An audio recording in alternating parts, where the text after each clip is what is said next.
Política, religião e voto. A história da humanidade está repleta de exemplos onde a religião e a política mantiveram relações de conflitos e parcerias.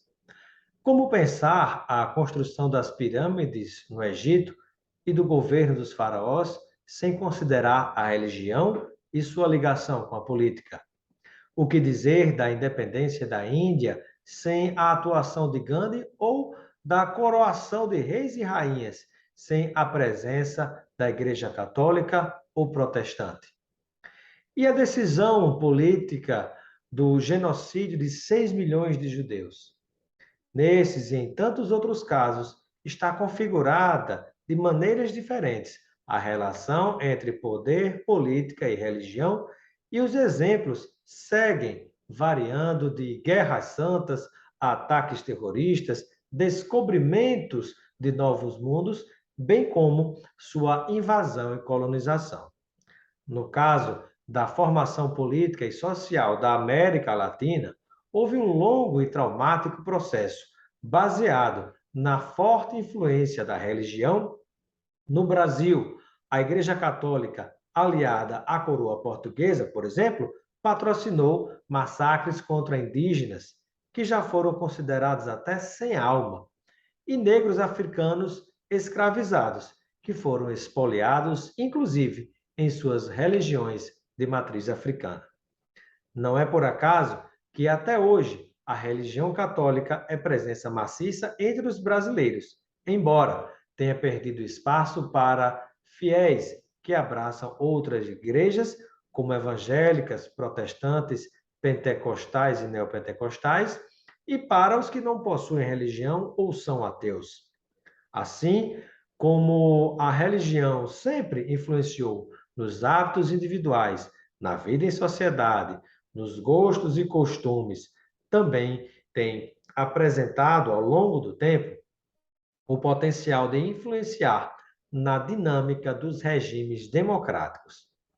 Das estratégias dos candidatos que omitem ou põem foco em temas polêmicos, como a legalização do aborto, as decisões dos políticos depois de eleitos, né, da criação dos partidos cristãos, as escolhas dos cidadãos por meio do voto, são vários os exemplos. Mas a religião realmente define o voto do brasileiro? A orientação do pastor ou do padre tem o poder de definir o voto dos fiéis? O que as pesquisas mostram é que o envolvimento das igrejas com a política tem variado ao longo do tempo no Brasil, com a atuação de modo mais explícito ou formal, ou indireto e mais discreto.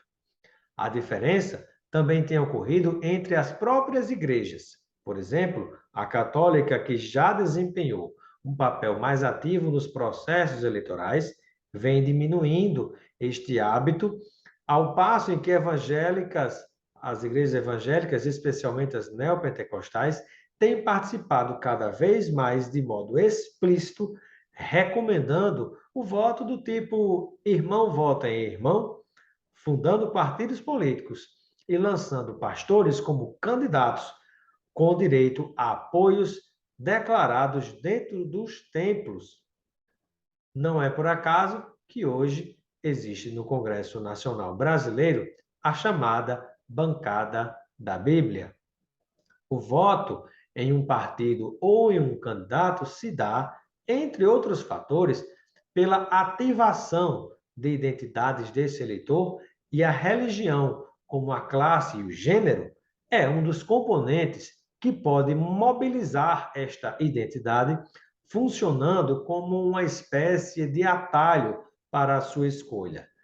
Ao invés de pensar e refletir sobre as promessas dos candidatos e o que foi ou não foi feito, ou se aquele candidato tem condições de resolver o problema da economia, pode ser mais fácil abreviar a escolha votando em alguém da igreja.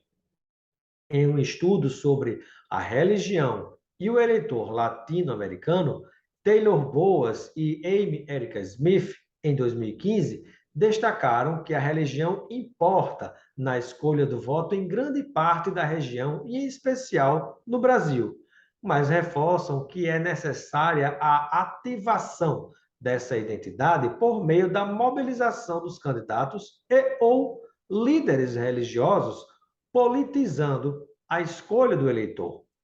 Este, ao se identificar com candidatos que possuam religião, crenças, visão de mundo semelhante e especialmente em questões polêmicas como a legalização do aborto, das drogas, da maconha ou casamento gay, faz a sua escolha. Esses pesquisadores ressaltam ainda que os evangélicos votam mais unidos e que quem é mais frequente e desenvolve mais a sua sociabilidade nas igrejas e é mais engajado tende a ser mais firme nas escolhas eleitorais com base na influência da religião e dos pastores ou padres, ou líderes religiosos diversos. Mesmo assim, o comportamento eleitoral de cada cidadão pode variar ao longo do tempo, e mesmo sob a influência, por exemplo, da pressão da fé e de pastores que direcionam o voto, o eleitor pode dar mais ouvidos à sua condição social e de classe, à situação do seu bolso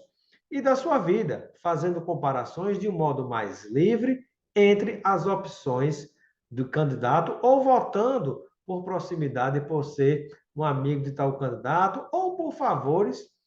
atendidos ou prometidos.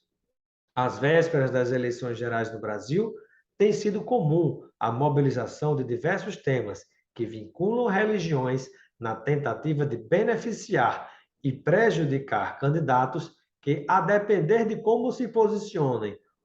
do que defendam, por exemplo, podem perder votos em bloco, em massa, em quantidades expressivas. Se isso é suficiente para definir eleições, há que se avaliar cada caso, cada processo eleitoral, pois esse voto não necessariamente segue linhas ideológicas e claras e varia bastante, podendo em um momento algumas pessoas apoiam um candidato e em outra eleição rejeita completamente aquele candidato. Mas, de fato, a influência é visível e pode ser amplificada em caso de eleições apertadas, muito acirradas.